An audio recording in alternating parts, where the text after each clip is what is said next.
the Alliance for Water Efficiency. We're the official hosters of the webinar today. And the webinar that you've signed up for will be 90 minutes in length, and it'll give us time for questions and answers. Assuming you've already heard my voice, you've gotten the audio sorted out, but if here's a little screen instruction that says that the audio can either be through your telephone or the computer microphone and speakers. You just have to choose one or the other, and it'll work fine. As I mentioned earlier, the webinar phone line will be muted during the entire presentation because we are recording it, and we want to make sure that you have a very clean recording. It's amazing how many people don't realize how paper shuffling and coffee and all kinds of other noises, background noises from the office come through. So we've learned the hard way that we have to end up muting everyone, so we hope that's all right. But the questions that you have can easily be typed through that dialog box. It'll come through to Jeffrey Hughes, who is our administrator for the webinar, and he'll be asking the questions in the order that they come in. And we'll cover every question that's submitted, so we'll hang through to the end to make sure that all the issues and questions that you are interested in will be taken care of. So this is a webinar to discuss the results of a Water Research Foundation project, number 4372A, and it's a project that deals with real loss component analysis and is featuring a tool for economic water loss control that we will be demonstrating to you today. We're very proud of this project. We have a technical team that's put this together. You'll hear from Reinhard Sturm with Water Systems Optimization and Kate Kasner, also with Water Systems Optimization. They were the technical team that put together the project and the model. We are the outreach team at the Alliance for Water Efficiency, so Jeffrey and I have been working with Reinhard and Kate to get the information about the project out, and there will be additional outreach work which we'll talk about at the end of the webinar. You might wonder why the Alliance for Water Efficiency is part of this project. We're a nonprofit organization, national, actually North American nonprofit organization devoted to the sustainable and efficient use of water in North America, and we've got about 400 members from water utilities, business and industry, the academic world, government agencies, environmental and energy advocates, broad stakeholder base. And we focus a lot on demand-side water conservation, but we're very concerned that these demand-side programs for the end-use customers not ignore system efficiency and leakage recovery, which is a huge issue in making sure systems are efficient. And so we believe that non-revenue water management is a key efficiency program for us at AWE, and we were very pleased to be invited to be part of this project team. So just that by way of introduction. In the presentation, what we're going to do today is Maureen Hodgins from Water Research Foundation will give us a little introduction and background. And then Kate Kasner will talk about the Project 4372, what the research was that they undertook and what the results were. Then Reinhard Sturm will give us a little demonstration of the model itself. And then we'll conclude with the utility perspective. Chris Luber will give us his experiences from his water utility, and then we'll conclude with a question and answer period. All that adds up to about 90 minutes, and as I say, we will answer all your questions as they come in, so we will make sure that no question goes unanswered. If we have to go a little longer to cover that, we will make sure we do so. So I'll turn it over to Maureen at this point. She'll be talking to you about the background of the project. Thanks, Marianne. I'm Maureen Hodgins, and I'm the point of contact for water efficiency research at the Water Research Foundation. And I want to spend a few minutes to tell you why WRF funded this project, where you can download the final products, and point out a few other WRF reports that may be of interest to you. So WRF funded this idea in 2010 because we wanted to help advance water loss control in North America. AWA had already published M36 and the free water audit software, so the next tool that was needed after the water audit was something to help analyze real losses in more detail. I'd like to recognize and thank the funders for this project, which included the EPA, 3 water utilities, Austin, South Central Connecticut, and Halifax. And I also want to thank the many other folks that contributed their time to the project. all WRF research relies on the participation from volunteers.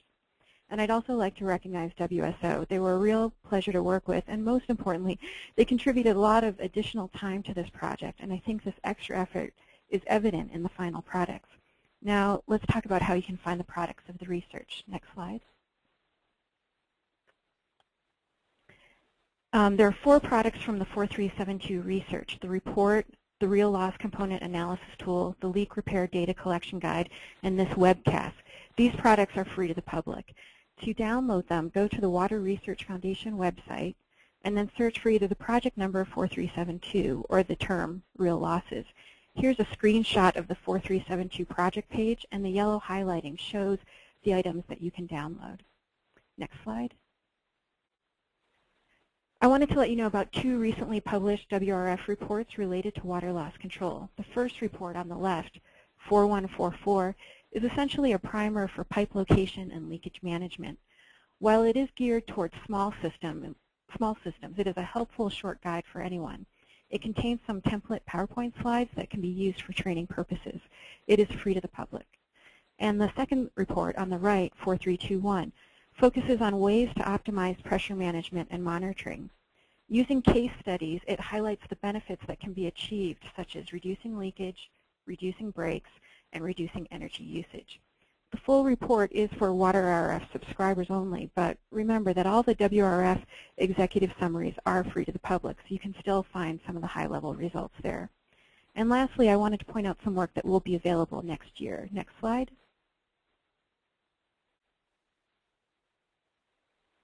WSO will be analyzing water audits from utilities in California, Georgia, Tennessee, and Texas from 2011 to 2013.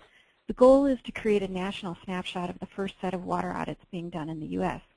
A similar sort of analysis was done in 2013 with about 35 water audits that had been validated by the AWWA Water Loss Control Committee. The difference in this project is that there will be a larger number of water audits, and they have not been validated by the AWWA Water Loss Control Committee, but rather represent self-reported water audits. So in fall 2015, look for this report, and it will be free to the public as well. And with that, I'd like to turn the presentation over to WSO and to Kate Gassner so she can tell us about the development of the real loss component analysis tool. Hi everyone, it's great to be here and thanks for joining us today. The general arc of this presentation is going to go through a bit of how we developed the model, a bit of the research that provided some background information and context for the model, and then we're going to show you the model itself. So hang tight as I present some of the background around the current state of adoption of model softwares and how the component analysis came to be in terms of our research with our participating utilities. And then we'll dive into the model itself and show you how all of this research and effort and coordination landed in software model form. Generally speaking, I'll direct your attention to the project goals in the bottom left corner of your screen now. We really wanted to produce a software model that addresses a need for advancing the current tools available. The current tools, as we'll go over soon, give you a water balance that isolate the volume of real losses in any given water agency's distribution system. But there's a lot of questions that a volume raises, including what to do about reducing that volume, how much of that volume is of different types of leakage. And the component analysis addresses that, as we'll introduce shortly. But to do that, to develop a software model, we also wanted to be very careful around the industry context that, that this analysis is in, both in how ready water agencies are and what we can do to help make sure that the software model is most appreciated and best used, appropriately used. So we did some research on how, basically how to roll out the model so that it's put to its best use. The participating utilities listed to the right, 10 of them represent really wonderful people to work with, first and foremost, so thank you so much to all of those agencies that participated in beta testing at different stages of the model development. They were able to use their real data to test different versions of the model, which really helps our understanding of areas of confusion and areas that we needed to clarify. I think it's also important to note that this selection of utilities covers a really wide range of water agencies throughout North America. This 10 utilities represents all sizes. We have 7,000 to 400,000 service connections represented here. We have 100 to 5,000 miles of pipe represented here. We have mixed levels of proactive leak detection and experience with water loss control implementation work. But overall, these utilities definitely have been exposed to the component analysis process, so their experience helped us with the development of the project. Next slide, please. Part of their experience was giving us a sense of what audience should we cater this model to? How advanced can this be for the current water agency level of understanding and eagerness on level of detail? And what we found was that even with a group of pretty advanced utilities, water loss control is still a new thing for a lot of agencies. Of our 10 utilities, a majority were either self-identified as beginner, and we defined that as focused on data validation and creating the baseline of water loss assessment, or intermediate, where they're just beginning to address water loss control implementation work. Next slide. And in addition to an assessment of sort of where they stand with their experience and comfort with water loss, we wanted a sense of what they hope to get from the model. And as you'll see here, one of 4 features of the model is the component analysis of real losses. That's the most technically oriented result, and the rest of these things are, I think, are really helpful tools that I hope we can communicate are just as useful. These are the features like the performance indicator comparison, where we try to help you validate how reasonable your water balance is in contextualizing it with other validated data sets. This is the break frequency analysis that I'll describe in more detail shortly. And this is some scenario building around what makes sense economically. So as you can tell, not only the component analysis, that more technical breakdown of where real losses are happening, but these other features were desirable from all of our participating utilities. Next slide, please. This is something that all water loss professionals are very familiar with. This is the current tool of probably most popular tool in the water loss control world right now. This is the AWWA water balance. And the manual, the M36, goes into great detail on how to break all of these volumes down. I'll very basically describe that this is the first way to get to a quote-unquote top-down audit of your water loss volumes. It's a process that involves assessing the system inputs and then going through all areas of withdrawals from your system so that you finally isolate the water losses as a volume, and then you further break those down into apparent losses and real losses. What we find with this model is that it's an incredibly, or the software tool, this AWWA free water balance, is that it's incredibly useful. But upon completing it and upon validating the data, you are left with a total volume of real losses for your distribution system. Those are physical losses that are being that are not getting to your customer, that are being lost en route to your customer. What we hope to do with our component analysis is advance this understanding. Knowing a volume can be very valuable in terms of expressing urgency or expressing cost of the total volume, but it's not as instructive as it can be on what to do next. Next slide, please. And that's where our our component analysis model, which I'll refer to just as the model, comes in. The model addresses some of these next step questions. Now that I know the volume of apparent losses, and more relevant, know the volume of real losses, I know my performance indicators as produced by the free audit software, and I know how valid my data is on a general sense, what can I do about that real loss volume? And how much work does it cost for me to be proactive? So those are the big questions that we're now answering with our component analysis tool, or the model. The model answers how these real losses are broken down. That's the component analysis. And the short-term cost-effective economics that are also featured in the model will answer what level of implementation work do those real losses require. Next slide, please. Here's an introduction of a component analysis. This is the goal of that technical dividing of real loss volume that the model will feature. There are 3 types of leakage that we want to categorize. Now that we've got a total volume of real losses, our question is, how does it break down in between these 3 types of leakage? First, we have background leakage. This is to the left-hand corner of the screen. Background leakage are the small seeps and drips that happen at joints and fittings all throughout a distribution system.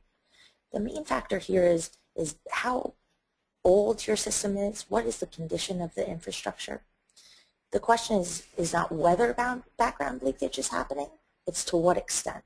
So some of the calculations in our model estimate how much background leakage is happening based on infrastructure information. The next type of water loss or real loss is reported leakage. This is to the right-hand side of your screen. This is the type of leakage that comes to you as a water agency, either a customer, the public, or an internal employee notices that there's been a failure event. This is often because the flow rate or the size of the failure event is sufficient to come through to the surface. So usually reported leakage, we're dealing with higher flow rates, and it's a type of leakage that the utility can respond to in their normal operations of leak repair. The last type of leakage is something that we hope the component analysis tool will bring more attention to. This is the unreported leakage in the middle of your screen now.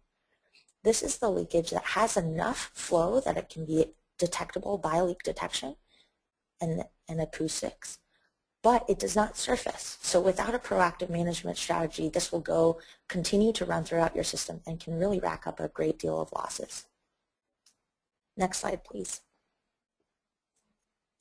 Before we get to how we break down those volumes for you, which Reinhardt's going to walk through the process of exactly how those volumes are calculated and presented in the end, I'd like to contextualize why, how we approached the model.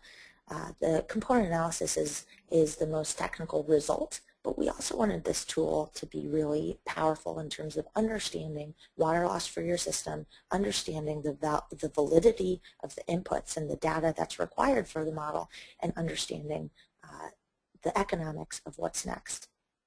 So I'm going to go through 3 findings of our secondary research that couched our model development, and then I'll hand it over to Reinhardt, who will address the actual model and show you how it all came together. Next slide, please. One of the first things that we did was take a look at how an existing software model regarding water loss has been adopted throughout the country. As we've referenced, the Water Balance, the AWWA free water audit software, is very well known as the first step towards a water loss control assessment. And what we wanted to know is, okay, as this is the most widely available tool, software tool as it stands now, how is that adopted? Who's using it? Who's regulating it? Who's requiring it? And how are those results looking? To give us a sense of what are some lessons learned that we can take in terms of adoption and education and training. And what we found was that the AWWA Water Balance is widely adopted. A lot of states, we looked at 10 of them, have either regulated or required through various mechanisms the use of this for their water agencies. And beyond that, we looked a little more closely at some of those data sets to see, okay, given a required use of that, how well is it being understood? Can we look at the results and make any conclusions around proper and appropriate use? And we found some really interesting things around how well understood and how appropriately used the water balance is. This is an example of one of those findings where we looked at California Urban Water Conservation Council's data set from the fiscal year 2009 to 2010. A total of 130 water agencies submitted water audits, and we did a very, very basic filtering for reasonable results. And we found, I'll cut to the chase, that we found 35% of the total submitted audits were not reasonable, meaning that they either presented a picture of their system that was physically impossible. One light item here is reporting negative water losses. We knew that that was unreliable information. Or they presented information that would suggest they're doing much better than the technical minimum would suggest, and knowing the level of proactive leak control and water loss control throughout the state, we were highly suspicious of those two. All of this is to suggest that we had to tread very carefully in introducing a new model that requires much more data and is slightly more advanced in terms of water loss control understanding. So this was a good flag for us to say, okay, we need to produce a model that is highly, that lays out steps and qualifies the inputs as best as possible, and features instructions everywhere. So you'll see that the model is very thorough in instructions and tries to note where there are flags for data validity issues as much as possible. Next slide, please. One of our responses to seeing that adoption level and that level of understanding of the free audit software was to say, okay, how can we flag unvalid data as soon as possible? As you'll see, the water balance is the first input into the component analysis model. We need to understand what the water balance determines as total real losses before we break it down into its component parts. So before we move on from that first input of water balance data, we contextualize where the user's data is in a validated data set. This is the validated data set from the AWWA Water Loss Control Committee's software review of a few utilities that went through a rigorous validation process. So all of the blue bars here represent different cities and different water agencies throughout the country that have vetted their water balances. And the orange line will show where the user's performance indicator lies. Another check to make sure that the inputs here are reasonable and that we can move on to the next step of component analysis without any of the noise or the potentially unreliable data that we've seen throughout our research. Next slide, please. Another component of the research that we wanted to do, this is moving away from the water balance and into the component analysis work, revolves around break frequency. As you'll see, the model requires a lot of data on break frequency. So we wanted to get a sense of how much break frequency research is out there. Are there any averages? Are there any industry standards? And how much does the industry, how well equipped is the industry to provide the level of data we need? So this is just a summary result of some of the papers we looked at. We looked at literature that aggregated break frequency across many different utilities. You'll see the break frequency on the y-axis there, and then just the year of publication on the x-axis. It's weighted by how many utilities were considered in each of these papers. And what was most interesting about this is that there actually hasn't been a lot of research done on focused solely on break frequency and what's going on right now throughout the country. What there has been a lot of research on is predictive models. How do we predict how many breaks will happen for a given system? But there's not a lot of data available on what's actually happening now. Not forward-looking, but as an assessment of current break frequencies. So that was a challenge, and I think reflective of the availability of break data, which is going to be a challenge in getting the data we need for the component analysis. Another finding here was the terminology that in a component analysis, we need to capture all failures that happen over the course of the audit period you're looking at. Whether that's a small leak at a meter or a huge blowout at one of your transmission mains, we need to file that as a reported loss. Sometimes in the reviews, there was complications between distinctions, whether it's a break or a leak, whether it's urgent or non-urgent, whether it's reported or unreported. And so our effort throughout this research project, throughout both the model and our research paper, we emphasize the need to treat all failures similarly as water loss events. So that was something that we took away from this. Next slide, please. In response to our research, we decided again to contextualize the user's data as best we could. So we decided on two benchmarks that we identified in our research. One is an industry average throughout the country, and this is very general based on the lack of data available. But we landed on an average of 25 breaks per 100 miles per year as a relative average that you can compare your break frequency against. Again, very general. We also identified a paper that reviewed optimized distribution performance indicators, and they identified 15 breaks per 100 miles per year as a goal, as sort of a reach for a well-managed system. That's what a well-managed system might experience. So between those two numbers, we feature the user's inputs and the user's break frequency using those two benchmarks as a check on reliable data and current status of break frequency. We'll also review this in our model tour as well. Next slide, please.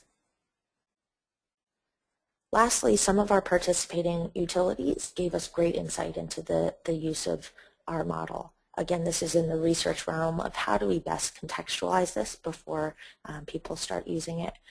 And we've gone over a couple of the first points, but I would like to stress that something we found is that people are utilities especially, are very eager to find reporting metrics and performance indicators. And this tool, though it does provide a lot of information, is not meant to create hard and fast results that should be reported far and wide. It's a tool that is meant to test scenarios and allow you to test the boundaries of your system's water loss profile and understand how those water losses interact with costs and how certain implementation strategies are going to be most effective for you. Unlike the software model, the freely available water audit software model from AWWA, which is a little more reporting oriented. You do get performance indicators at the end and they're relatively standardized. This is going to require a bit more flexibility and a bit more user engagement. We summarize that by saying it's a tool, not a report. So we encourage you to engage with it as a tool that offers you a lot of different scenario building and a lot of different insight. And lastly, there are a lot of estimations and assumptions that are involved in the component analysis. We encourage our users to get comfortable with those and to test them. In addition to that, I hope that the areas of estimation and assumption will encourage utilities to look into how they can customize default values, how they can bring this tool to be a best reflection of their utility's situation. Next slide, please. Back to the component analysis. Now we're going to transfer to the actual model itself and start discussing its details. This is the end goal of our model, the component analysis of real losses. As I discussed before, our goal is to break down the total real loss volume into its component parts: background leakage, unreported leakage, and reported leakage. This is not only important because you get to understand where your biggest problems on the real losses front are, just in terms of volume distribution, but each of these volumes respond to different intervention strategies. So when it comes time to ask the question, what's next, how do I reduce real losses, an understanding of how the losses break down into these types of leakage is going to be really instructive. Under tools, in each of these columns, we address the sort of characteristics of the leakage, and then under tools, you can see that there are different strategies against each of these. For example, proactive leak detection is only effective against unreported leakage. Optimized repair time is only effective against reported leakage. So how can you devise a strategy that really takes the different types and the different distribution of real losses into account? You need to assess where the leakage is happening and what types of leakage your utility encounters most. Next slide, please. To do that, we take a full assessment in the model of what repair information you already have given the time frame that you're looking at. So this is just a summary of what kind of data is required for a component analysis, and we'll be going over this in greater detail soon. But basically, we're asking the utility user to organize their repair data by size and number of events, and then either use a default flow rate or a customized flow rate if you have that information, and then give us a sense of how much time it took to respond to that repair. Using both the number of events, the flow rate, and the runtime, we're able to calculate annual leakage across many, many different repair records. We can do this for reported leakage, and we can also, if there's a current proactive leakage management strategy through leak detection, we can account for the findings of that program and allot those to unreported leakage as well.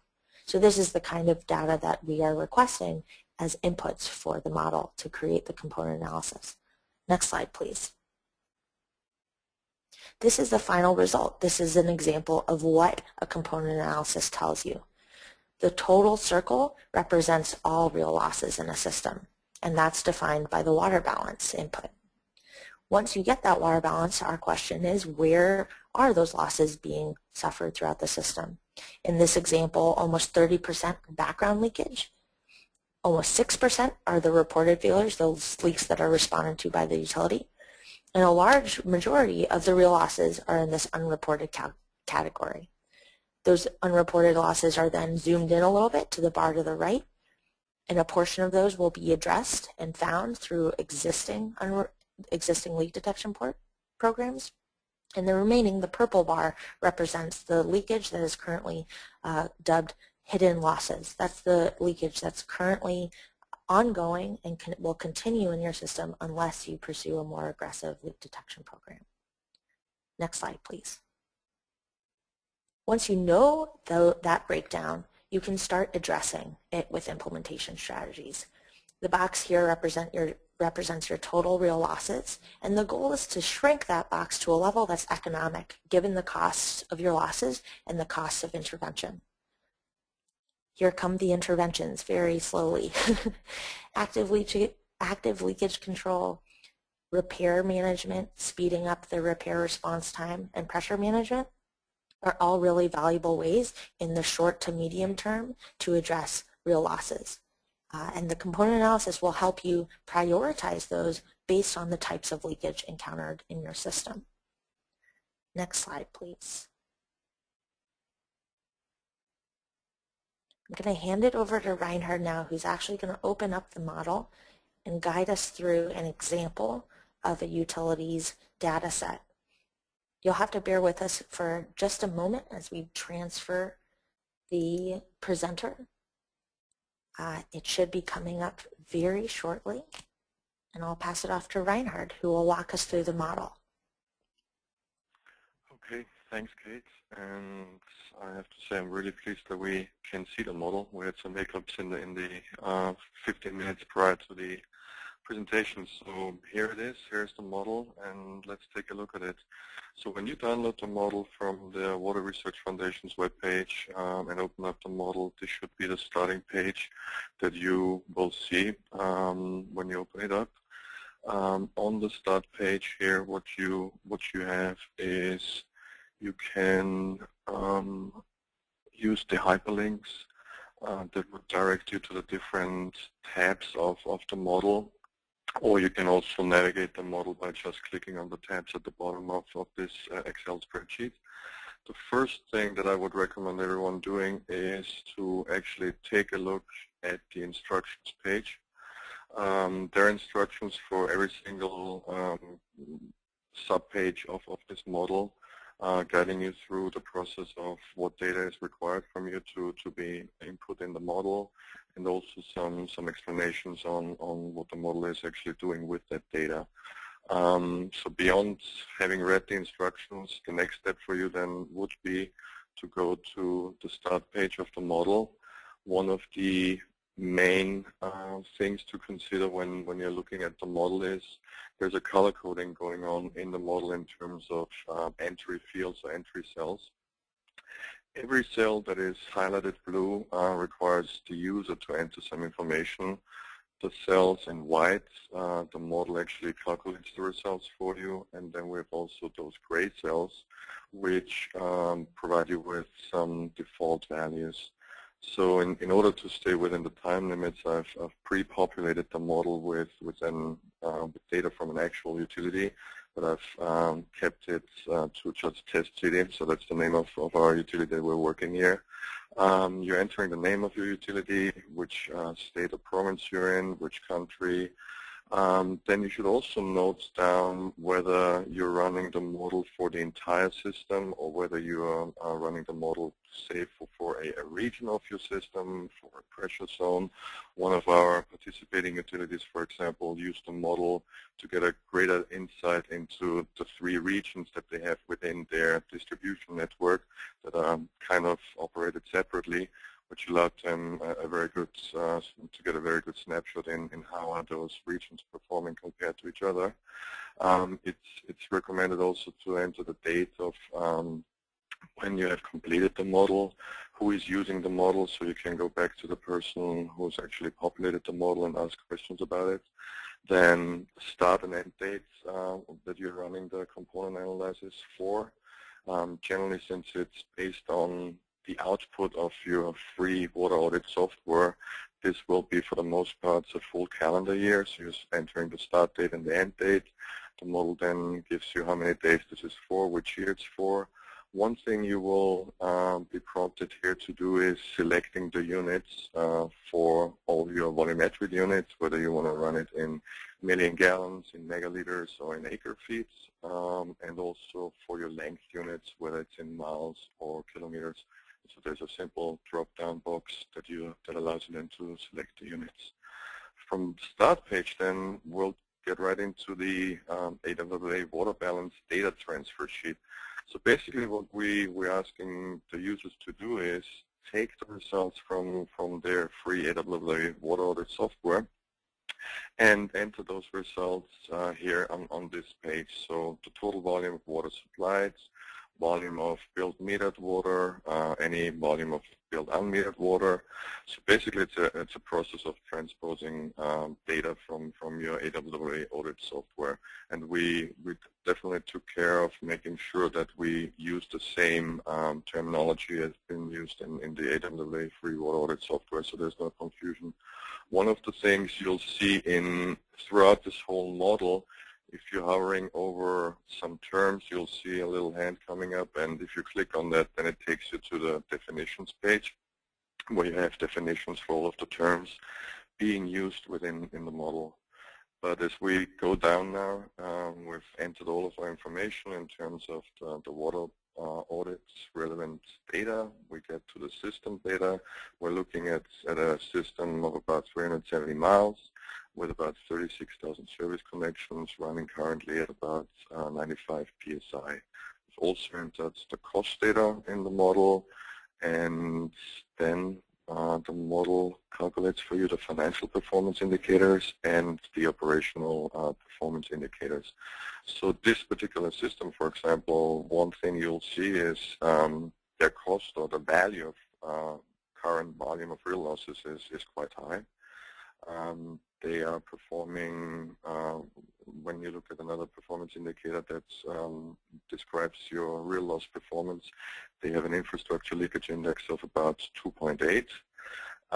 And one further important data entry here is that we're asking everyone to take a look what their data validity score is from the AWA audit software, and want to highlight that in case your data validity score is less than 51, then your first priority should definitely be on working towards improving your data validity. and not actually jumping the gun and going into implementation according to the findings that you get from the model. It's much more important to get to a point where you actually have a solid and reliable water balance in place, and then you can use the model for defining what your intervention strategies should be. So from here on, the next step then would be, as Kate explained before, to look at the performance indicator graphs. So here you have the opportunity to compare yourself, the bar in orange, compare yourself against this data set of North American water audits that have been validated by the American Water Works Water Loss Control Committee. And using this pull-down section here, you can then select whatever performance indicator you wish to look at and see how you compare against the others. One thing that we also try to make sure that is clear to the audience, some of the indicators you have in there are true performance indicators. Other indicators are utility-specific indicators. For example, what is your the current annual real losses? That's a performance indicator. But then if we look at unavoidable annual real losses, that is going to be very specific to every utility, and that's not something to be used as a comparison against the other utilities. So if you want to compare yourself against performance in terms of real losses or apparent losses against other utilities, make sure you only use performance indicators that are highlighted here as performance indicators and not as utility characteristics. And from there on, we now jump into the real loss component analysis. As you're opening the real loss component analysis sheets, that's definitely the biggest part of your efforts, populating that part of the model. And at the top of the model, you'll have the summary of your component analysis, and I'll just scroll down to guide you through the various steps involved in producing a real loss component analysis. So the first thing we're asking the users to look into is, and we have really followed here, step 1, step 2. So if you're working on it, just follow the steps, and there's always instructions also for you to follow to get some more information on how to populate the various steps here. The first step is dedicated towards assessing any background losses or reported or unreported leakage from reservoirs. So what you're required to do is to assess what's the total reservoir and tank capacity in your distribution network. And then you can choose for calculating the background losses whether you use a default value of a quarter gallon per minute per million gallon of capacity of reservoirs, or if you have data available, you can also use utility-specific data for that background leakage volume. Then also, in case you had some events of reservoir overflow or leakage recorded during the audit year that you're working on, here's the field where you should enter that volume. And then if you had some investigation going on that looked into reservoir leakage and you had some results from that, then you can enter that here under unreported reservoir leakage. So from step 1 then, we'll move forward into step 2 of the model. Step 2 of the real loss component analysis is to look at background leakage on mains and service connections. And we definitely realized, working with our participating utilities, that in general this requires quite a high level of detailed understanding of modeling of real losses, because it's centered around the assessment of what's the condition of your infrastructure. So in general, the older your infrastructure, the more background losses you will have in any given network. However, in order to really identify what your background leakage level is, and to have a utility-specific infrastructure condition factor which is used to calculate your background losses, you'll need to do some very, I would say, time-consuming, let's put it that way, time-consuming field work to assess what the infrastructure condition of your network is. So in order to provide the industry with a simple go-around to get started, we decided to group the infrastructure condition performance of systems into age groups. So depending on the average age of your distribution network, you can then select scenario 1. If your system is on average less than 50 years, your infrastructure condition factor, you will select that, and it's then calculating your background losses. If it's between 50 and 70 years, as our test utilities, for example, you click on that, and the model then calculates based on your selection what the total volume of background leakage from mains and service connections in the infrastructure, in your distribution. Moving forward, obviously, since this is just an initial start for you using the model, it's definitely recommended that over time each utility works towards assessing their utility-specific infrastructure condition factor, carrying out some field tests to validate what that actually is. But as a starting point, let's just use those infrastructure condition factors based on age. In step 3 now, we're getting to the part where what Kate showed us before, what we need to compile all the data from reported failures, so all the leaks that were reported to the utility, and group them by size. And in this case, for this utility, for example, we had 2 failure events on 2-inch mains. We had 12 failure events on 4-inch mains. We had 45 on 6-inch, 15 on 8-inch, and 6 on 12-inch.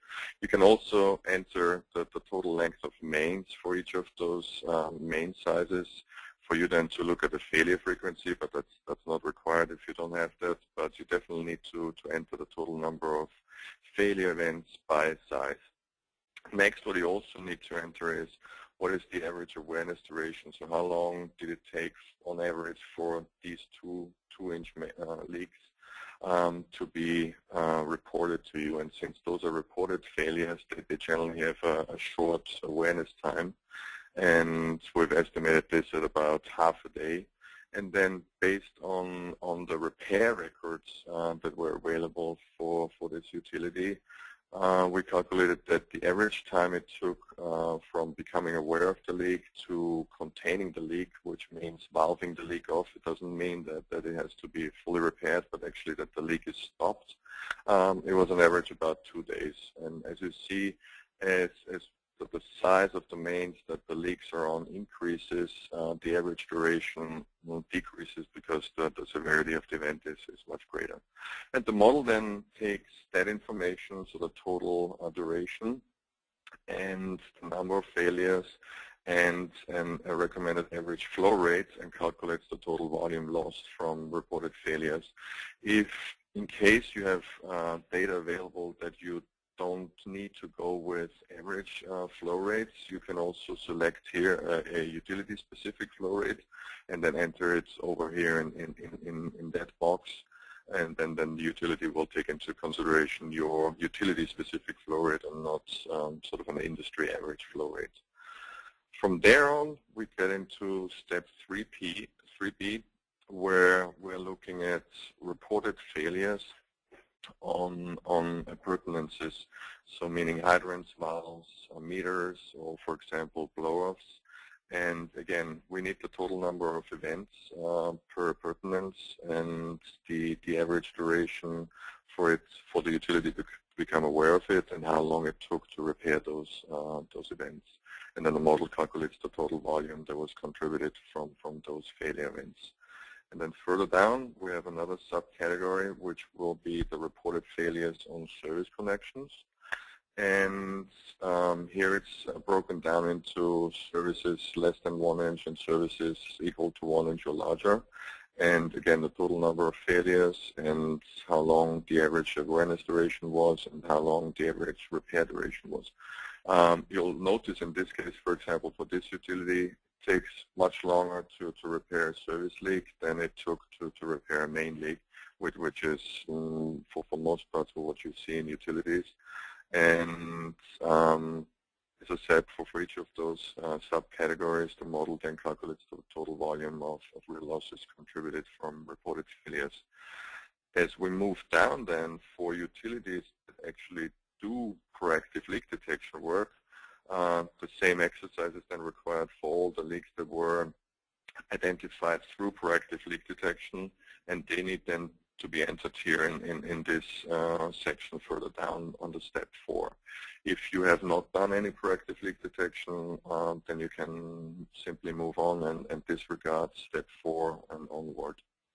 So as we go back then to the summary of the real loss component analysis, as we're slowly getting to the top of the page again here, we then should see with a little delay. I'm just waiting for the delay to get there. Yep, okay. So then you have the summary of your real loss component analysis with all the volumes and the breakdown for background losses reported. There's no volume for unreported losses here because, as I said, this utility did not undertake any proactive leak detection work. Probably a much easier way to look at the final results of your real loss component analysis is looking at that chart, where you see for that specific utility we're looking at right now, background leakage made up about 43%, reported failures about 4%, and about 52 to 53% of the total real losses are currently hidden losses running out there. Since they've never done any proactive leak detection, there's just a backlog of unreported leakage building up over time, and that's what we're looking at here right now. The next step in the model that Kate already showed you in the slides is then contextualizing your failure frequency with some averages from the industry and some target averages. So for example, this utility has a failure frequency of about 22 failures per 100 miles per year, which falls roughly in the middle of those two reference points that we have. So an optimized system would look at about 15 failures per 100 miles.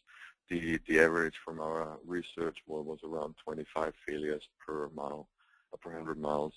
And then in terms of service connection failures, we see that this given utility has a slightly higher failure frequency on their service connections than what would be considered the technical minimum failure frequencies on service connections. And from here on now, we were actually moving into the evaluation of intervention opportunities and strategies. So we're bringing in the economics now. So the first thing we want to look at, is there an opportunity for me right now, given the data that I've collected from all the failures that I've reported, and the time it took me to address those failures and repair those failures, is there an opportunity for me to improve those repair times? And as we look at the results here, for example, this utility had 80 failures on mains during 2013. And the average location and repair duration was 1 day. So this policy caused them to lose about 13 million gallons at a value of $46,000 roughly. So what you can do in the model now is a very simple if-when tool. So you can say, what happens if I'm reducing the average repair duration from 1 day to half a day? Well, what happens is that you'll save about 6 to 7 million gallons at a value of $23,000. If you were to reduce that to 0.3 days, for example, you'll save a little more, and you see that you'd save about $33,000. Moving down, the next evaluation then looks at service connection failures. And since we've seen that on average it took them about 5 days to repair their service connections with a cost of volume loss there of $27,000, the thing to look into, so what would happen if we reduce that repair duration to 1 day? And you'll see that they would save about $22,000 by that shift in policy. And finally, the last step then is to look into the time it took you to repair any sort of appurtenances that were leaking. And also here, the average duration was above, definitely above 1 day. And so we're also looking here what happens if we reduce it to 1 day, and what is the money that we could save by this. Now, if this is indicating that there's some significant savings to be made in terms of volume of losses, but also value that is associated to those losses, then it's something to look into and assess what would be the cost actually to achieve those improved repair times, so reducing a service line leak repair duration from 5 to 1 day. And is that cost effective or not, or would it cost me more to pay for overtime or some external contractor? But at least in this way you can assess what would happen if you change your policy in terms of repair times about. The next step then in the model is to look into the economic intervention frequency for proactive leak detection. So for this utility, as I said before, that it didn't have any proactive leak detection strategy in place before. Also during the audit period, there was no proactive leak detection happening.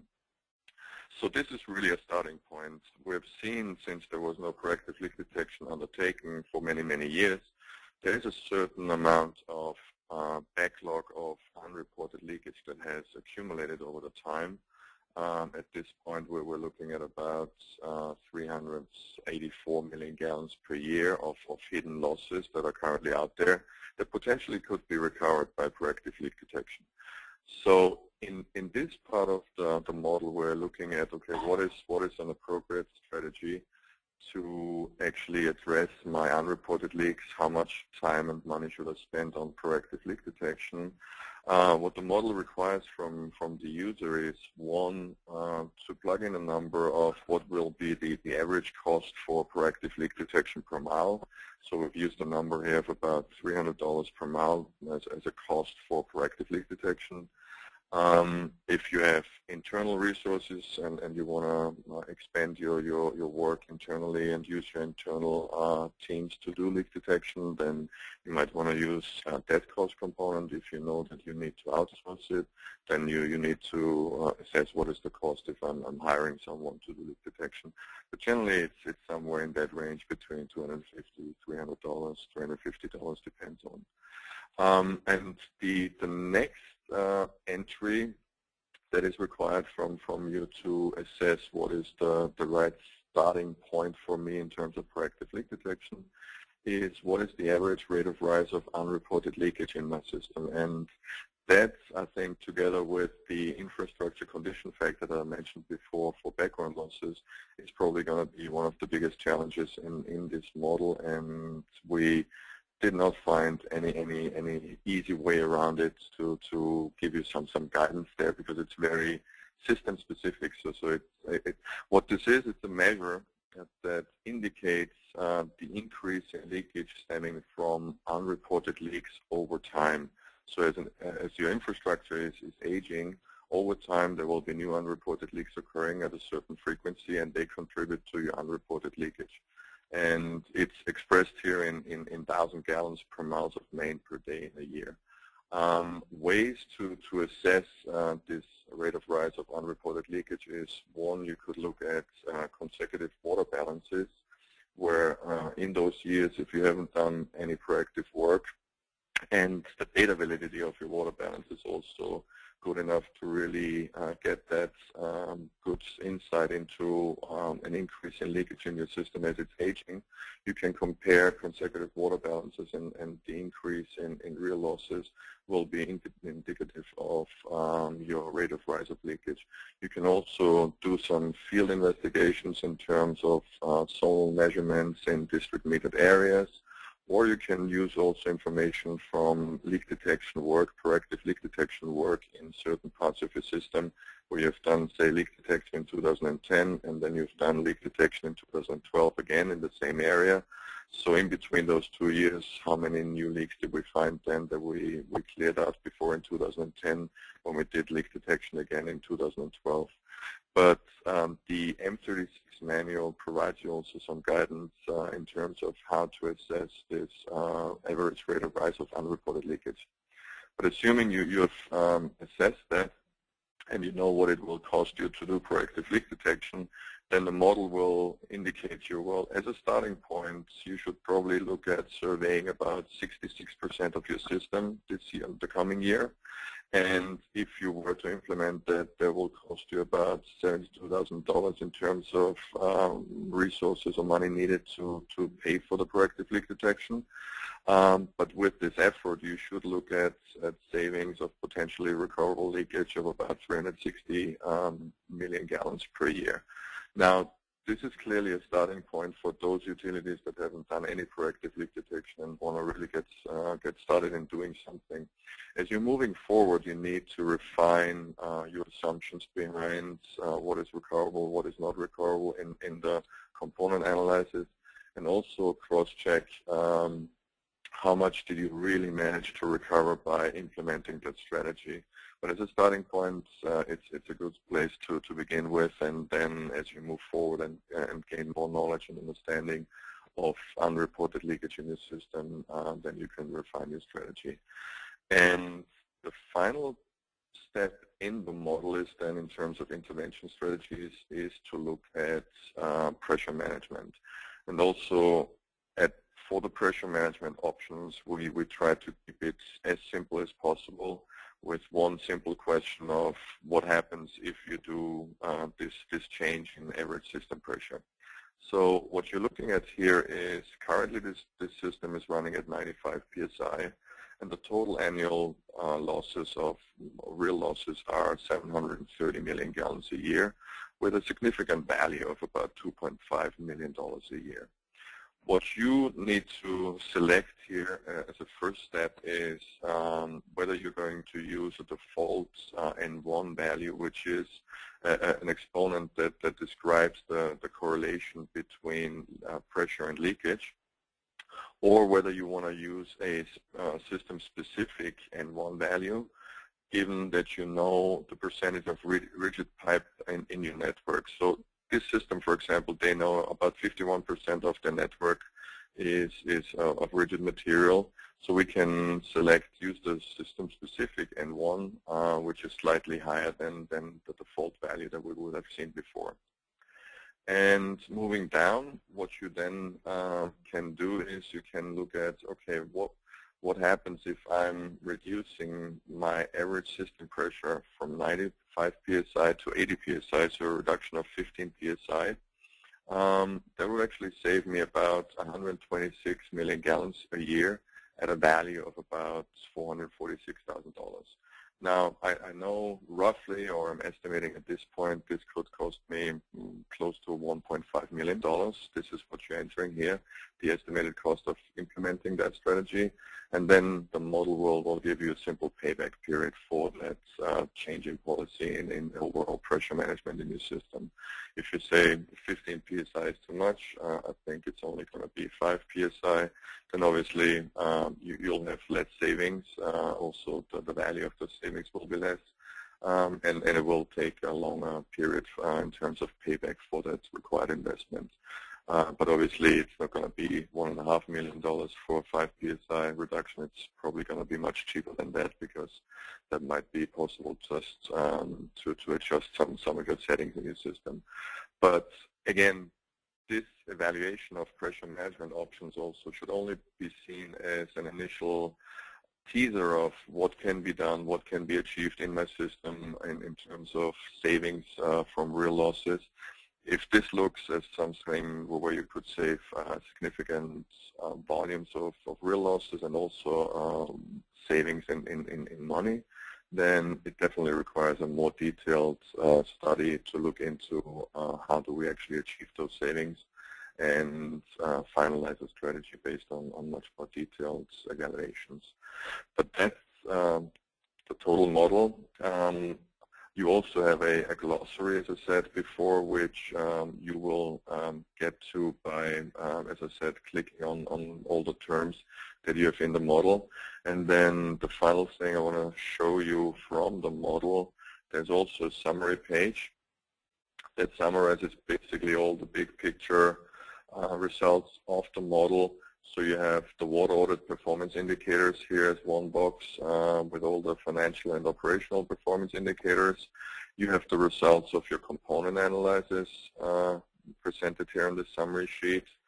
You also have the results of your evaluation of effectiveness of reducing awareness, location, and repair times, results from your economic intervention frequency for proactive leak detection, and the results from the assessment you have conducted in terms of possible scenarios for advanced pressure management or improved pressure management. And I think with that, I'm going to try and my screen back over to Marianne. So now we're going to move into the next phase of the webinar, where we're going to hear some real-world utility experiences. And we're going to introduce to you Chris Luber, who is the Executive Director of the Water and Wastewater Authority of Wilson County, Tennessee. And I'd like to turn it over to Chris. Thank you, Marianne. I appreciate being able to participate in this webinar, and I'm going to share with you the water loss journey with the Water and Wastewater Authority of Wilson County. We are a small utility, about 7,000 connections, a little over 300 miles of distribution main. We're 100% PVC, so leak detection can be very difficult. Pressures range from about 30 to 150 psi. We have 5 ground-level storage facilities ranging in size from 50,000 to 500,000 gallons. Something unique about our utility is we have 16 district metered areas, and these are areas where our sales meters usage can be correlated to our input supply meters. Some are very small, and the largest one's about 2,000 connections and about 100 miles of distribution main. We purchase 100% of the water supplied to our system, and starting in July 2014, the least cost water will be at $2.51 per thousand. So we value our water. We can't afford to lose it. We have 4 different suppliers. Next slide, please.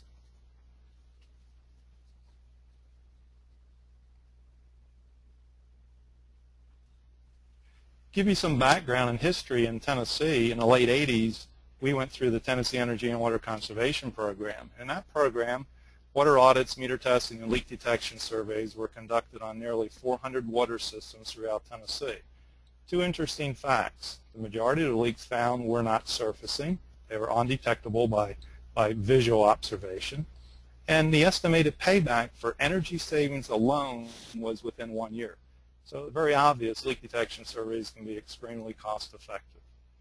We continued on at our utility throughout the 90s with ongoing water auditing type evaluations and in-house sonic leak detection surveys.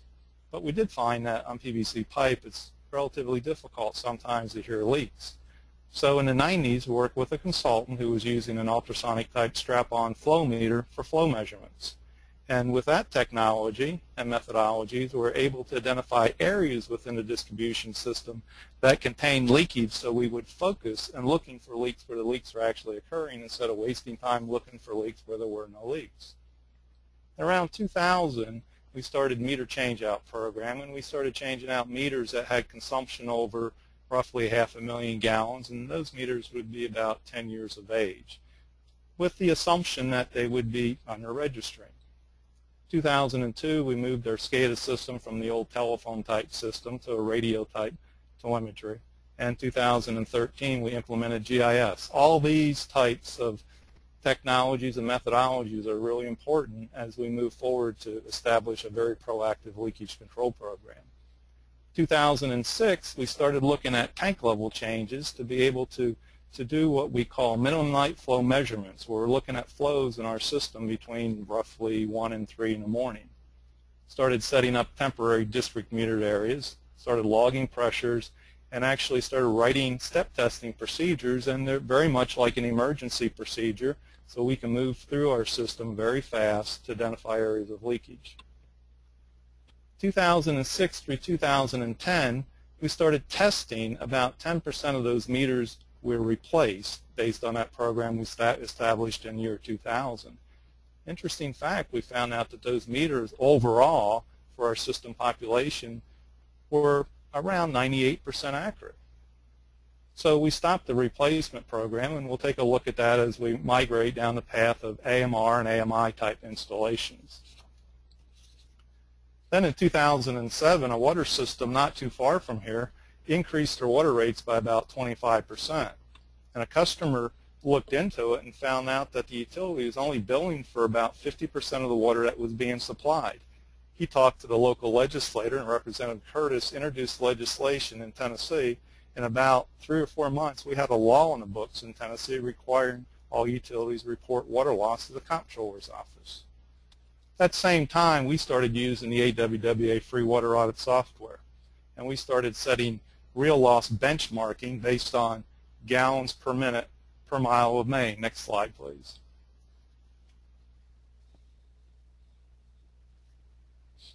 In 2012, we started to look at the AWWA water audit compiler software, in which we could run water audits at the DMA level, and then through the compiler software, which is a free download from the AWWA website, we could analyze the different DMAs. Now remember, we're a very good performer, but as we analyze those different DMAs with that compiler software tool, some of the performance indicators identified that we had 2 performing DMAs that were below normal. They weren't operating as well as their other DMAs in reference to the leakage component and inaccurate metering.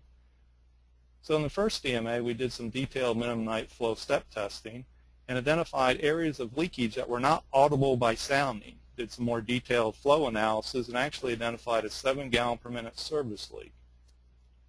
This DMA, we typically were looking at 24-hour flow data, so we went back and looked at the 24-hour flow data and determined that that service line leak was actually running for 10 years. That amount of water amounted to 35 million gallons of water. And at about $2 per 1,000 gallons, it cost us about $70,000. The second DMA was a very small DMA feeding apartment complexes with 2-inch compound meters. Found out those meters were under registering, got them repaired and replaced. Now, 2013, Tennessee regulations required reporting with the AWWA free water audit software. And noncompliance in Tennessee is defined by the validity score of 65 or less, or if your non-revenue water by cost of operating the system is 30% or greater. It's not by volume, that is by value. So in Tennessee, they look at the value of the non-revenue water and compare that to the cost to operate your system. I will share with you that just because you're in compliance, that doesn't mean it's okay. You need to look at the Water Research Foundation model and determine the economic levels of intervention. That's what the tool is there for, because in Tennessee and many other states, the regulations are going to get stricter. Specifically in Tennessee, they get stricter every 2 years. So the Water Research model gave us some insight. And a couple things we'll look at, first of all, is to look at reducing the location and repair time for reported service line leaks from about 9 days to 2 days, and the unreported service line leaks from about 6.5 to 2 days. But first, we need to implement more technology to free up manpower. We're presently manually reading meters, and it takes us a full week to read those meters. So we're going to implement AMR and AMI for faster leak repair. So we have that time available. The other thing the research model did is it confirmed we're operating at the economically optimized level of leakage, which our ILI is around 1. So we're actually performing at the technical level that's best achievable, which happens to be about the economic level of leakage. Another area is we have some limited room for pressure management. What I intend to do is to run the model at the DMA levels to prioritize opportunities. So 16 DMAs contain about 23 pressure zones. So where are we today? Minimum night flow bench test benchmarking is based on our real losses per length of main per day and the unavoidable annual real loss from the water audit software and the legitimate nighttime consumption. Interesting, the legitimate nighttime consumption number we used was actually based on a prior Water Research Foundation residential end user study. And we actually used a factor of 1.5 gallons per hour per connection. Our SCADA tank level resolution has been increased to provide minimum night flow data daily for 64% of our distribution system. And what we did with SCADA was basically increase the resolution from 0.4 to 0.1% tank volume, increase the polling frequencies. Something new and real exciting is we just built our new near real-time telemetry system on our first input meter using text messaging technology. And we're actually polling 30-second flow and pressure data. It's a solar-powered site, an area where there's very poor voice cell phone service, very costly to install radios and repeaters. It takes us about 30 seconds to actually text the site to retrieve our flow and pressure data. Now we no longer need to be driving to the site as required by TDEC to read those meters on a monthly basis. Or actually every day we have to read them. And we implemented what we called a one-man step testing procedure. Next slide, please. And this is the actual DMA, small DMA, installed for this telemetry site. Contains about 200 services. The math on it would be the legitimate nighttime consumption, about 5 gallons a minute. To maintain an ILI of 1, or economic level of intervention for leakage, would be about 4 gallons a minute. So our night line should run around 9 gallons a minute. The actual night flow in, and after we got everything installed, was running 12 to 15 gallons a minute. So actually on June 4th, we did some step testing, identified an area of potential leakage on Dillon Road area, and actually sounded 4 services and pinpointed the 6 gallon per minute leak. So instead of sounding 200 services, we only had to sound 4, found the leak, got it repaired, looked back over our monthly consumptions, and found out that that leak was actually running for about 3 months, 778,000 gallons. That DMA, the supply cost is $3.19 per K gallon, costs us about $2,400. We'll now set our baselines. We'll continue to monitor, and I guarantee in a few months we'll find another service line leak to actually end up paying for that installation. Next slide, please. And this is what our one-man step testing information will look like. And basically what happens is the SCADA system communicates to the system input meter via text messaging. Smartphone communicates to the SCADA via internet, and the field technician will actually shut a valve in the field, leave it off for no longer than 5 minutes, and watch the change in the flow in gallons per minute on the odometer. And that change in flow is the legitimate nighttime consumption and leakage amount downstream of that shut-off valve. Anything over the legitimate nighttime consumption during that 1 to 3 period would be the actual leakage. It can be very beneficial, especially for small utilities that have limited manpower. Next slide, please. Our 2-year goal is to install this type technology in all of our input meters. All 4 providers have agreed, and we'll actually push them the data, pulling the data every 30 seconds, flow and pressure. We're going to do a pilot AMI, and what I'm after is that minimum nighttime consumption off the AMI technology. Going to automate our analytical processes to eliminate some of the manpower involved in some spreadsheet analysis, and further look at leak detection on PVC pipe. Next slide, please. And in summary, I do chair the AWWA Water Loss Control Committee. And what we're seeing is increased regulation state by state for water loss. It's not being implemented by the EPA. You need to be using these models as a guide for your decision making. It's very, very important. They're very good tools. We must begin to be starting conservation within the distribution system by proactively reducing the real losses. One example would be in drought conditions, we can sell that water. Works very well. We want to increase our revenues, and if we have excessive leakage in the system, we may have to go into conservation modes on the customer side. So let's sell the water and be able to meet the demands during emergencies by recovering some available capacity by keeping our water losses at a minimum and defer capital expenditure costs. That completes my portion. I'll turn it back over to the moderator. Thank you very much.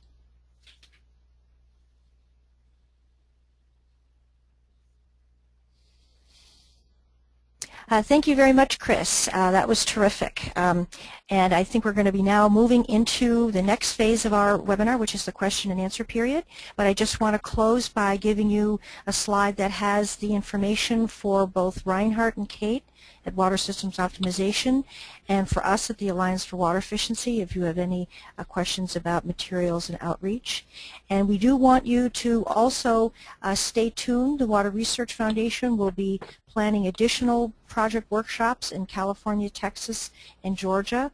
They will be in-person workshops and will be probably later on this year. Look for more information coming from them. And the results from 4372B in the fall of 2015. So there'll be lots more on this topic coming your way. So then just in closing, if you've got any questions and you haven't already typed them in, click on that little orange box with the white arrow and type in your questions. I know we have a number that have already come in, and so we'll get to them in a moment. But before we do, let me just mention that there will be a PDF of this presentation posted online later on today, and the recording, once it's cleaned and gotten ready for your use, will be posted online at both our website and the Water Research Foundation website, the website page that Maureen showed you earlier during the webinar. But we'll leave this slide up so that you can see the links to the two web pages where you can go to later on and get the recording and listen to it free of charge. In terms of AWE's next efforts and a webinar, we'll be doing our next webinar on Wednesday, July 9th. We'll talk about the AWWA Water Conservation Standard and how you as a utility can comply with that and get credit for complying with that. So that'll be our next effort. If you're not already on our mailing list for AWE's information, you can go to our homepage, which is just Alliance for Water Efficiency, all one word, .org, and you can sign up for our email list. It's free of charge. So thank you for attending the webinar. I'd like to now go to our questions. And Jeffrey, our manager of the webinar, can you let us know what's come in so far? Yes, we have a number of questions rolling in, additionally more since you just reiterated the need to type them in. The questions started kind of rolling in when Reinhardt was speaking to the model itself and showing it in the Excel file. And the first question came about with the real losses component analysis conversation. And that question is, where did the default value of 0.25 gallons per minute per million gallons for reservoir leakage come from? Okay, so that this value comes from a study that was conducted for the city of Phoenix, and that's the only value that we've ever come across in the industry for background leakage on reservoirs. But yeah, that's the only value we had available to provide the audience there with. But definitely encourage if utilities have the opportunity to evaluate their utility-specific background leakage loss volumes from reservoirs, they should do so. Great, thank you. Next question is the system age for ICS the average system age? Yes, it is the average system age that we're looking at here. Great, thank you. Next question is, can you explain on the real losses component analysis step 2, assumed pressure of 95 psi. How did you arrive at this assumed value? Step 2, let me open the model. Is that in the component analysis step 2, you mean? Right, there's an assumed pressure of 95 psi. They're curious, how did you arrive at that? I think that's an enter value. That's probably right. That's the enter value that you entered in the test. Right. Okay. The average pressure that you have throughout your model here basically all comes from the AWWA water balance transfer sheet, where you're entering all the data from your AWWA water balance. Great. Thank you. Question here is kind of along the same lines as on the tab for the real losses component analysis. Would a hydrant hit by a car be captured in the, I'm going to butcher this word, appurtenance area or the main leak area? Yes, and the thing is, I mean, that there's this one line item there where you have under appurtenances you have other, so that this is where you can lump in anything that we haven't highlighted there in terms of hydrants, valves, and meters. That can then go under that category. I mean, that's also the reason why within this model we wanted to make sure that there are fields to actually provide comments that folks then can enter the comments. You know, this is where the data comes from. This is the thought process behind. So it's something that whoever follows up on working on the model understands where that comes from. Great, thank you. And I've got one more point on that front. I'd just like to add that something we haven't discussed is another product that we developed for the use in parallel to this model. As you'll see, there's a lot of data required for the component analysis. And a lot of our feedback from the users that helped us develop this was, how would I ever know how to keep track of all of this beforehand? Now I'm faced with a lot of inputs that I may or may not have. And even our participating utilities, not everyone was equipped with this level of detail. So in response to that, we developed an inventory of ideal fields that your work order or repair documentation database will have to supplement this kind of model or this kind of analysis. You'll find that as another downloadable file on our project page, and it very basically lists out what information on a per failure event basis do you need to know to properly capture the leakage estimations that are then required of you here. So as a beginning step, I'd actually highly recommend that you take a look at that to see how your current documentation processes align and whether you're ready for this level of component analysis, or whether the first step is really getting the data you need over the next however many months or year to then tackle this with robust data. Great, thank you. Regarding the model structure, the model is structured for system-wide annual loss estimation. Is there any reason it couldn't be adapted for shorter time periods, say quarterly or monthly, or smaller geographies, say pressure zones or neighborhoods? And related, what if you perform active leak detection on only part of a system annually? They have their particular circumstances. They have a 4-year period to survey the entire system. Yes, so definitely that there are no limitations in terms of using the model for smaller components or for shorter periods of time.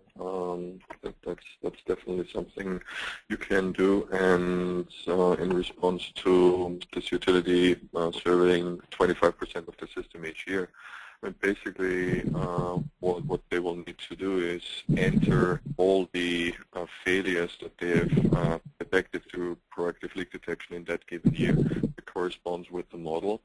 And then the component analysis will actually show them, you know, even this is the volume that you've captured through proactive leak detection. And here is the amount of hidden losses that is still out and running.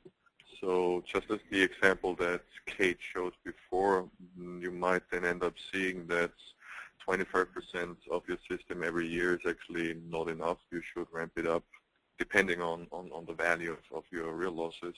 Maybe you should ramp it up to 30 or 50% in order to get rid of the backlog. Okay, thank you. Regarding the pressure management options, a comment question. Has anyone actually lowered their pressure and documented that they saved a certain amount of water, or is it hypothetical? Were there any studies that you'd run across? Yeah, there are plenty of studies out there that have documented the savings from pressure management. I mean, that was part of the basis for us when we are doing this calculation in terms of what are the expected savings by reducing pressure in any given system. It's based on that there was a lot of research done more on an academic level, but then also fine-tuning that understanding with actual implementation in various networks throughout North America, but also internationally. There's a case study from the Philadelphia Water Department, for example, that was featured in a previous Water Research Foundation project that we've done with the title Leakage Management Technologies. But this case study was also discussed in an article in the AWA journal, where we specifically document the savings and the gains stemming from pressure management in one subzone of the distribution network. Thank you. Another question on pressure management. Why does pressure management evaluation come before leak detection? Wouldn't pressure reduction affect the efficacy and payback of leak detection and thus be an initial intervention step rather than the last? Mm-hmm. Yeah, there's no real ranking in how they have been arranged there, and I guess the question is actually a really good one, which indicates a higher level of insight in this topic. Certainly, if you are implementing pressure management, you will overall reduce your volume of real losses. And then, as a matter of fact, there will be less hidden losses for you to go after. So it, as a result, probably less aggressive intervention frequency for proactive leak detection. But this is all going much more beyond than where I would say the industry is right now. And that I really wanted to make sure in my introduction there of the model that this should be seen as a starting point for any utility who hasn't done any proactive real loss management. Let me use the tool to understand what is recoverable, what is not recoverable, and what are the options, and then let's do more work and better understanding what is the right strategy for us. Great, thank you.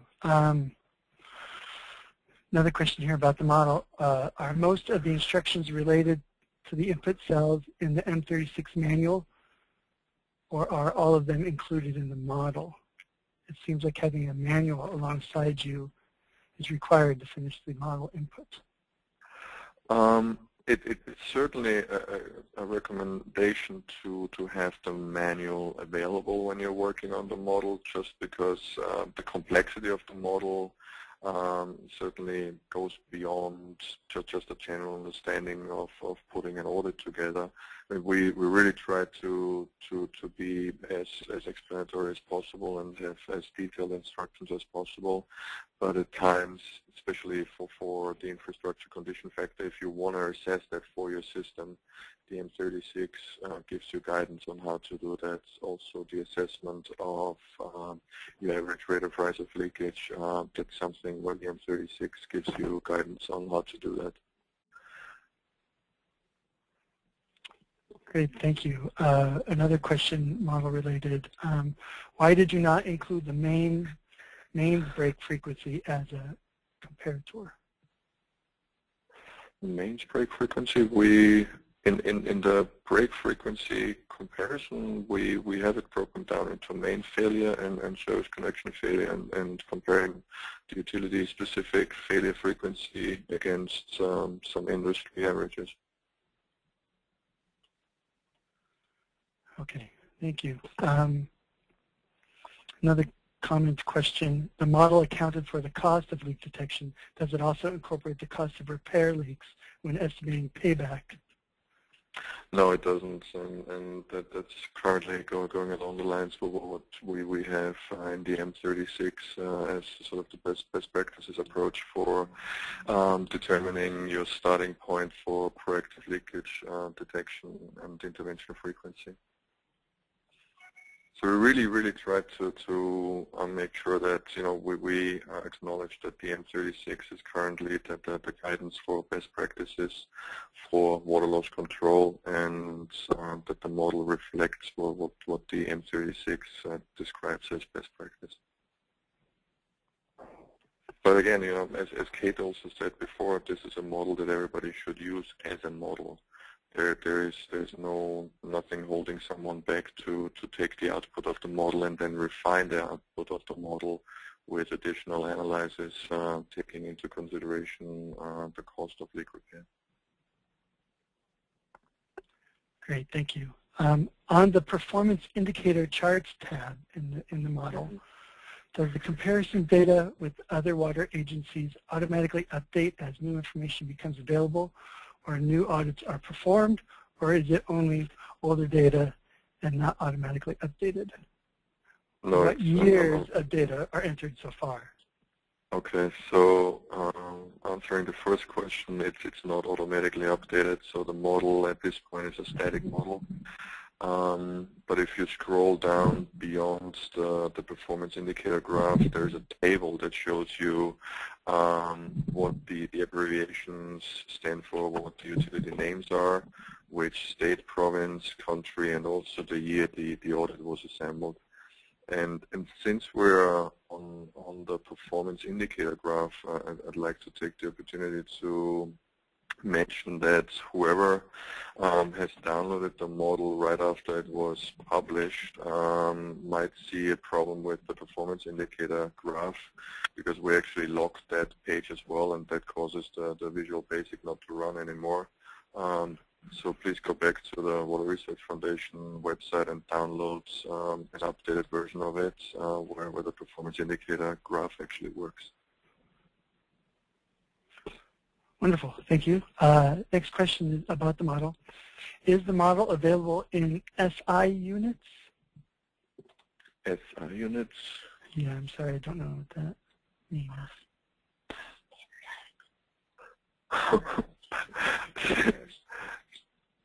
It does? Okay. Liters, okay. If that refers to liters, then... Standard international units, sorry. Okay. Yeah, you have a selection at the start page. As I said, you have, in terms of volumes, you have million gallons, you have megaliters, and acre feet. And in terms of distance or length units, you have miles and kilometers.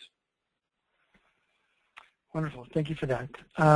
We do have a few questions that came up when Chris was speaking, so I'm going to kind of focus on those here. This person writes, and questions, in Tennessee, how deep do you bury your distribution lines?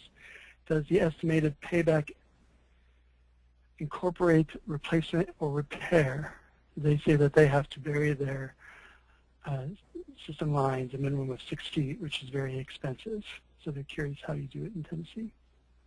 In Tennessee, the lines are typically buried 3 foot or more, and it does not. The payback in the energy program did not include the cost of repairs, and we kind of look at that in the light that sooner or later you're going to have to repair the leak, and we just as soon repair it under a schedule rather than an emergency repair on Christmas or New Year's Eve. Wonderful, thank you. Also, Chris, can you explain a bit more about the one-man step testing?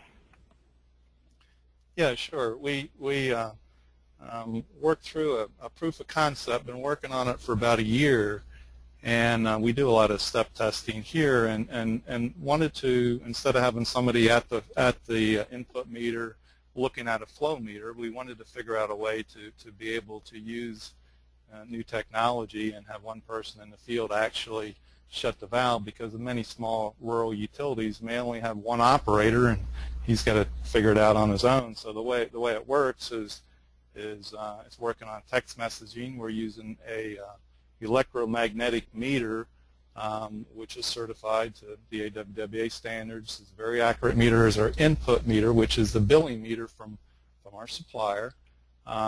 It has 1 pulse per gallon output resolution, which one comes to our telemetry. The other pulse or encoder can go to the water provider's AMR system.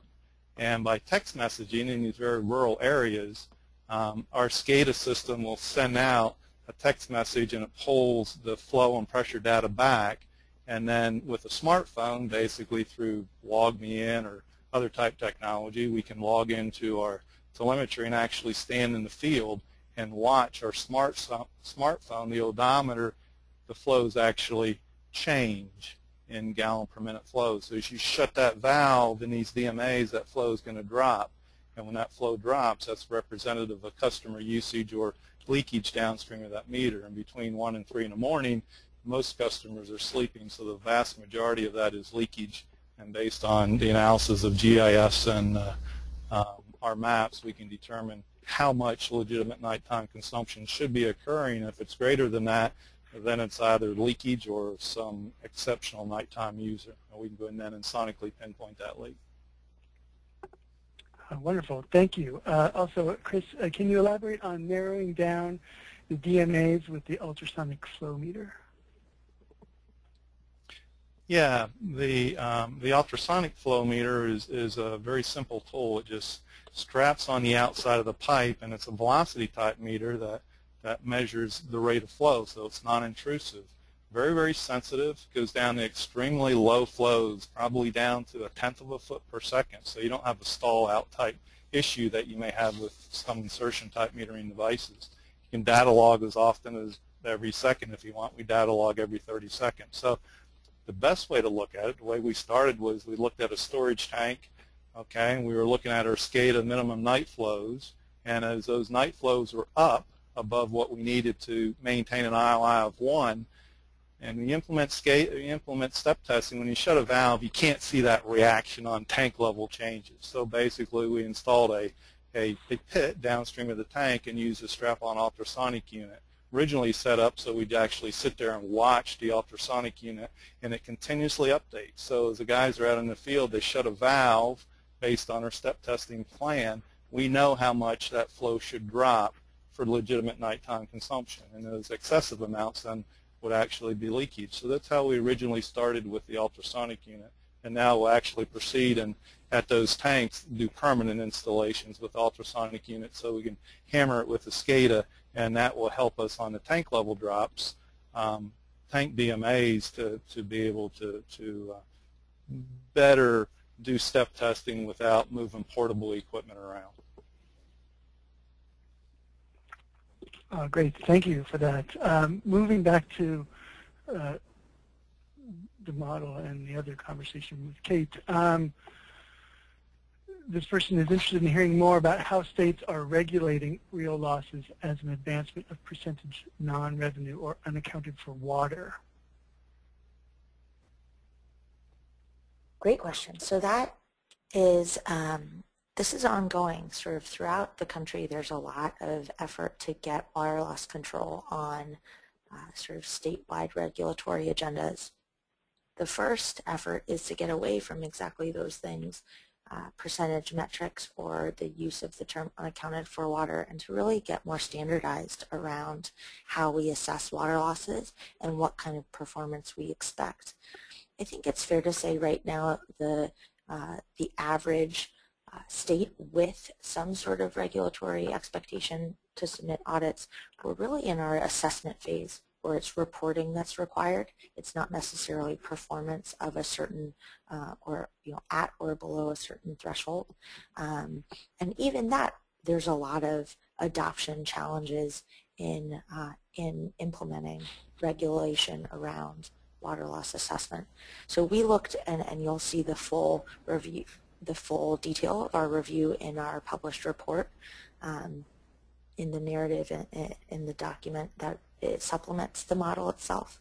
There's a chapter that's devoted to our research, and one of the elements of that research was looking at 10 of those agencies across different states. Usually either the water boards of a given state or an agency that's been tasked with managing water efficiency in a state, collects water audits. That's sort of the most standardized approach so far. Hopefully in the future we'll get more like along Tennessee's progress, as Chris spoke to. We'll get some more teeth to those expectations of reporting, and we'll get some performance metrics, or at least sort of encouragement to show progress and improvement across different reporting years. So that's the hope, but right now I think it's safe to say that reporting accurate assessments of water losses is a good thing across the few states that are implementing. It'd be great to see all states address the issue and get some validated numbers through the door. I'd refer you to our report for details on a per state basis. Wonderful, thank you. Another question I think for you, Kate, is what was the criteria to be a beta tester? Oh, great question. Enthusiasm, I think, was the first criteria. We were looking for utilities that were willing to be patient with the process and to give us free rein to really plug and chug through their data. So I think the first filter we did were utilities that we've worked with in the past or have developed relationships and are eager to engage with the water loss control problem. That was, we were looking for people who are comfortable enough with their data and willing to put it to the test in a new context and in a slightly untested environment. And outside of that, I think the Water Research Foundation is always looking for participating utilities. So criteria is not as much restricted as it is very open to participation. So we were looking for utilities that were eager to give us their data and willing to go through the somewhat laborious process of plugging their numbers into the model and giving feedback on what was confusing, what was buggy, what didn't work, and a few back and forths of that. It was really a time requirement and a patience requirement. Wonderful. Thank you for that. Going back to the model, this particular individual system uses less than 900,000 gallons in a fiscal year. Is there a scale for under 1 million gallons per year?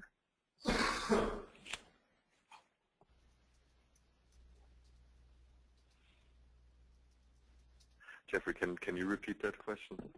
Yes.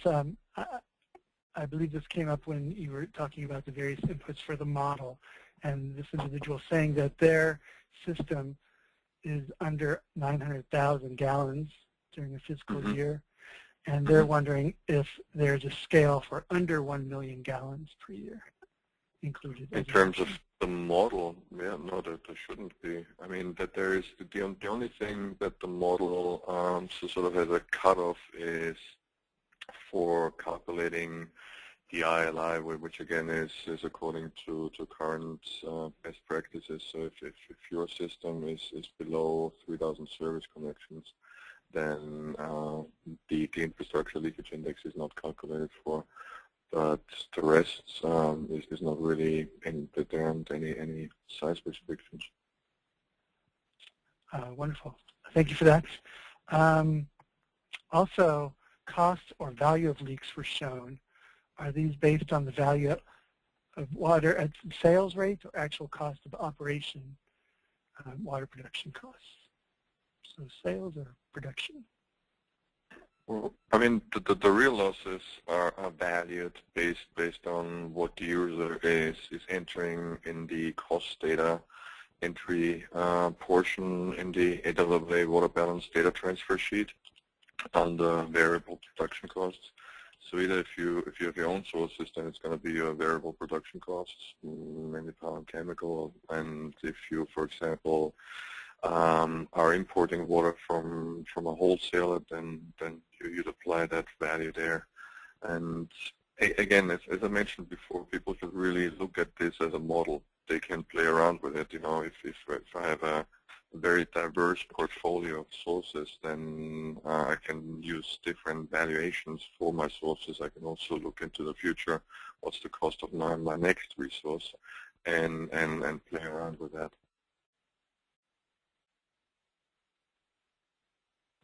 Thank you, Reinhard. Just two remaining questions that I could probably blend together.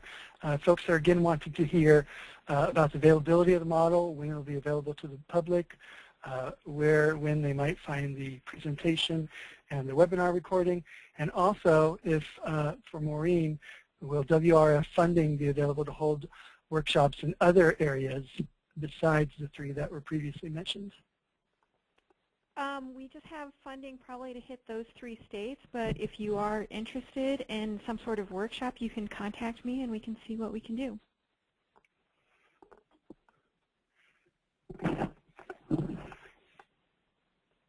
Thank you for that.